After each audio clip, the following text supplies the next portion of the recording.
With a record of 11-3, the Lindenwood Billiards team is in the midst of their best season in program history.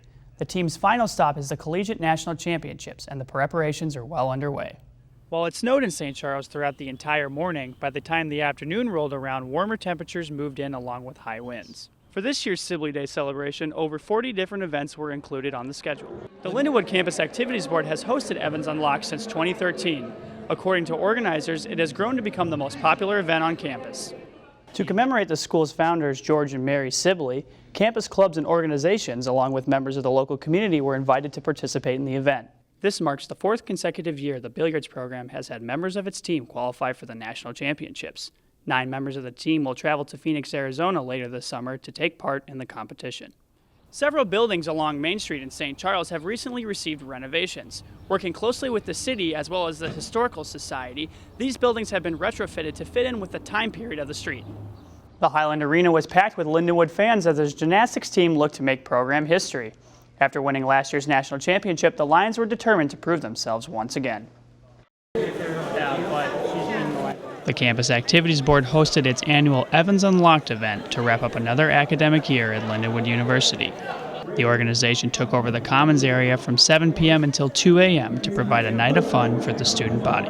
The Lindenwood Campus Activities Board has hosted Evans Unlocked since 2013.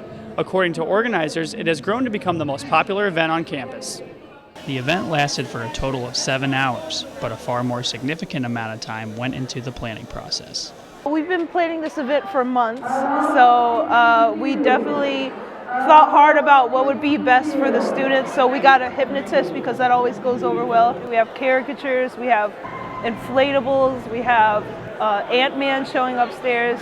Everything we can think of just in one building. A total of 30 different activities took place throughout the Commons by the time the event came to an end. The wide selection is what many people say makes this event so unique. Everybody has their own specific interests, and so it's really nice whenever you have the different events and the gaming systems or the hypnotist, for instance. It's nice because everybody's going to enjoy something different. Evans Unlocked is held twice a year at Lindenwood, once at the beginning of the fall semester for the incoming freshman class, and again at the end of the spring semester during the weekend before final exams. Many students use the event at the end of the year as a way to take a break from studying. I enjoy the laser tag. It was really fun, and it's just, it's been a great time to just de-stress, before finals week, so it was fun. Several inches of snow fell in the early hours of Wednesday, causing poor road conditions during the morning commute. Slushy roads forced school administrators to cancel all 8 a.m. and 9 a.m. classes. Several students headed out of their dorms despite the canceled classes to see the snow. With the large international student population at Lindenwood, snow is a rare sight for many on campus. I am from Mexico and I am now a sophomore, so I'm kind of used to seeing snow now. But even though I've been here nearly 2 years, I still think the campus looks so beautiful when it's covered in snow. Ground crews began working early in the morning to clear the roads and sidewalks on campus. A member of the grounds crew said a snow removal plan was laid out earlier in the week to handle the storm. Well, we prepared since Monday, watched the weather. We have, normal plan is we usually have 2 groups of guys come in. We'll do 12-hour shifts if it's a bad snow.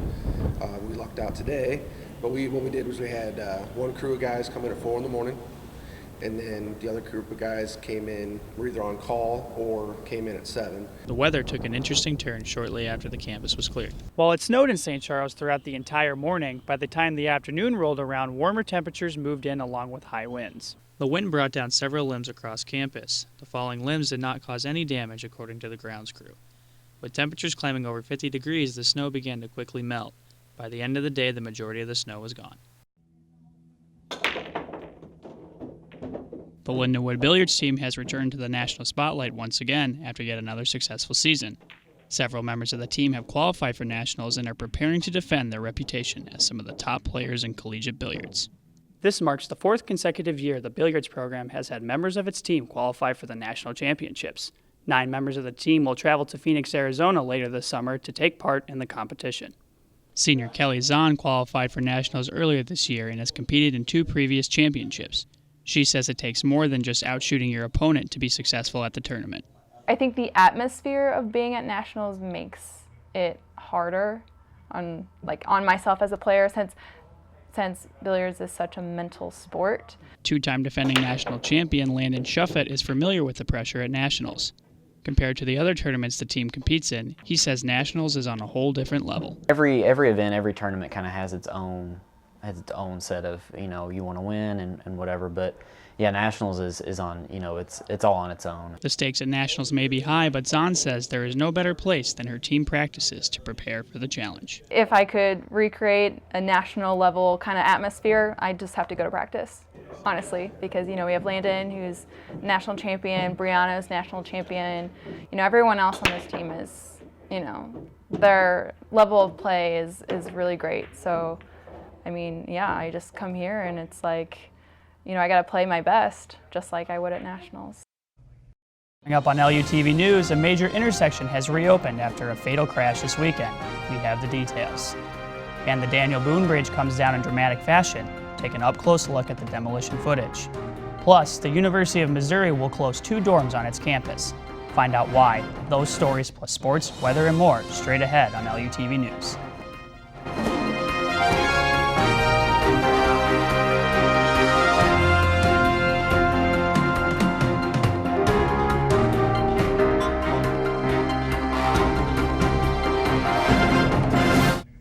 Welcome to this edition of LUTV News. I'm Phil Brahm. A 20-year-old O'Fallon man was killed and another was seriously injured in a fatal car crash Monday night in St. Peters. The 2-vehicle crash happened around 7:30 p.m. in the 4000th block of Veterans Memorial Parkway in Cave Springs. St. Louis police say the car was cut off and struck by another vehicle. The car rolled onto its side, throwing both the driver and the passenger out the car window. Neither was wearing a seatbelt. Afterwards, the road was shut down in both directions for investigators. The eastbound lanes of Interstate 70 will be closed later this week. The lanes will be closed between First Capitol Drive and 5th Street. Work will begin at 11 p.m. on Friday. Crews will reopen the roads at 5 a.m. on Sunday. MoDOT recommends that drivers use Highway 364 or 370 as an alternate route. The old Boone Bridge in Chesterfield is no more.